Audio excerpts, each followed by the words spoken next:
김남국입니다. 여한섭 광주지검장님께 질의하도록 하겠습니다.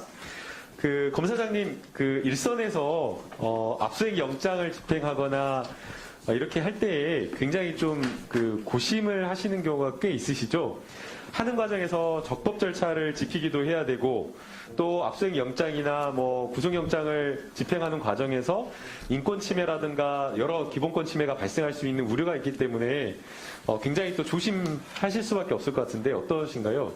굉장히 조심스럽고, 또 지금은 당사자들이 권리의식이 높아져서 압수수색 집행 전에 변호사를 부르는 경우도 많고, 또 집행 과정에 조그마한 사소한 문제를 나중에 삼아서 증거 능력을 다투기 때문에 굉장히 유념하고 있습니다.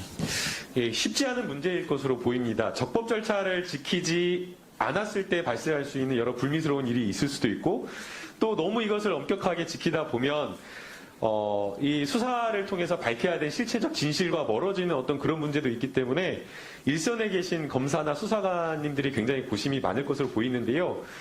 과잉한 어떤 공권력 집행이냐, 과잉을 넘어서서 위법한 공권적 집행이냐, 이것 참 쉽지 않은 판단인 것 같습니다. 그러나 이 부분과 관련되어서 우리 확립된 대법원 판례는 나중에 밝혀진, 그러니까 나중에 드러난 어떤 전지적 작가 시점에서 드러난 사실관계를 가지고 위법한지 불법한지 과잉인지 이걸 판단한 것이 아니라 그 당시에 압수수색 영장을 집행하는 공무원 입장에서, 수사관 입장에서 판단하는 게 맞지요? 그렇습니다. 예. 그래서 이번에 이제 채널A 압수수색 과정에서 지금 현재 광주지검의 정진웅 차장과 관련된 감찰이 진행 중인 것으로 알고 있는데, 이 부분도 저는 그렇게 같이 그와 같은 논리로 판단을 해야 된다 보입니다.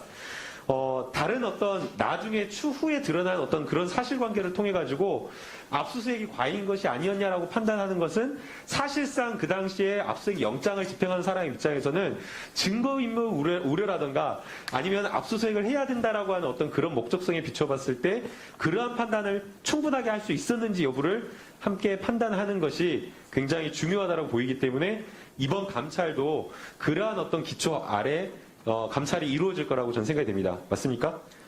예, 그건 감찰 중인 사안이라 제가 답변 드릴 사항은 아닙니다. 예, 네, 알겠습니다. 예, 대전지방검찰청장님께, 지검장님께 질의드리도록 하겠습니다.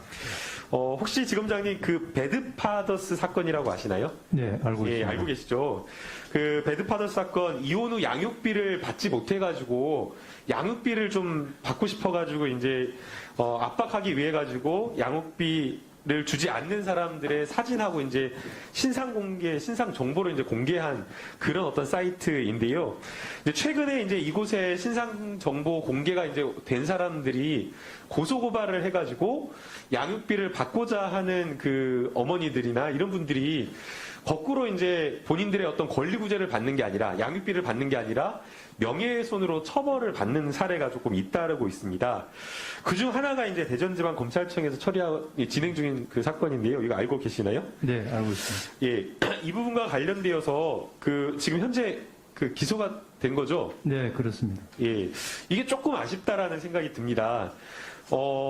양육비를 그냥 몇 개월 못 받은 게 아니라 수년간 수십 년간 못 받아가지고 정말 생계가 곤란해서 찾다 법에 호소해도 방법이 없어가지고, 심지어 그 중에는 판결문이 있는데도 불구하고 집행이 불가능해가지고 어쩔 수 없이 정말 호소할 곳이 없어서 마지막에 그러한 어떤 불법성을 인지하고도 다 모르셨을 리가 없거든요. 고소당할 것까지 우려하면서도 그렇게 이 배드파더스 사이트에 이제 호소를 한 건데, 근데 이런 부분에 대해서 명예훼손으로 이제 기소가 됐다라는 게 조금 그러한 어떤 배경이나 이런 것들이 좀 고려되지 못한 것이 아닌가라는 점이 좀 아쉽습니다. 특히나 이제 기소된 제목이 이제 명예훼손이지 않습니까?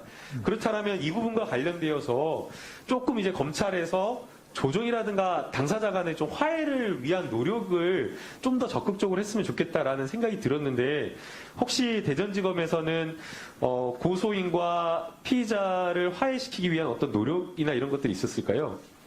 네, 그 사건은 지금 위원님께서 말씀하신 사건, 예를 드신 그런 사건하고는 조금 다릅니다. 네. 예, 구체적인 사안이 좀 달라서 저희도 처분할 때 고심을 많이 했습니다. 네. 예, 지금 이 대전지방검찰청 사건 말고 이제 수원에서 또 이제 항소심이 진행 중인 사건이 있고 이 수원지방 그 법원에서의 항소심 재판 사건 같은 경우에는 이 형법상 사실적시 명예훼손죄가 위헌인지에 대해서 헌법소원 결정을 또 기다리고 있는 그런 상황입니다. 그리고 이제 무엇보다 이 양육비와 관련되어서 이 피의자들 어떻게 보면 부득이하게 어쩔 수 없이 이렇게 하다가 어려운 처지에 놓이게 된 이런 분들의 사정을 좀 고려해서 조금 적극적으로 검찰에서 기소유예 처분이나 또는 이게 반의사불벌죄니까 당사자가 화해해가지고 합의해가지고 또 고소를 취하하면은 또 처벌이 안 될 수 있는 그런 부분이 있기 때문에 이런 부분에 좀 노력을 좀 함께 해주셨으면 하는 바람입니다. 검찰이 정말 거악이나 아니면은 정말 이게 파렴치한 그런 범죄들을 처벌해서 높은 형량을 구형하고 그리고 정말 그 징역형을 살게 하는 것만이 정의가 아니라 이런 어떤 따뜻한 이 사회적 약자에 대해서 따뜻한 처분을 통해서 사회를 조금 더 보듬을 때에 검찰이 국민들에게 사랑받고 또 존중받는 그런 검찰이 될 거라고 좀 생각이 됩니다. 그래서 이런 어떤 검찰로 넘어오는 그런 사건에 대해서 조금 더 그 사건 이면 형법상 범죄가 성립하는지 여부만 보지 말고 그 사건이 어떻게 여기까지 오게 되었는지 그 이면을 함께 조금 당사자가 되어서 고민을 해주셨으면 하는 바람인데 이런 부분에 대해서 어떻게 생각하실지 의견을 듣고 싶습니다. 네, 의원님 말씀 취지를 충분히 공감하고 있습니다. 저희도 그 사건 처분할 때 그 지금 말씀하신 수원지검 사건이나 다른 그 비슷한 유형의 사건들을 모두 검토한 후에 처리를 했습니다. 예, 일관된 결론이 다른 지방검찰청이었어도 같은 결론이 나올 수 있도록 했으면 바람입니다.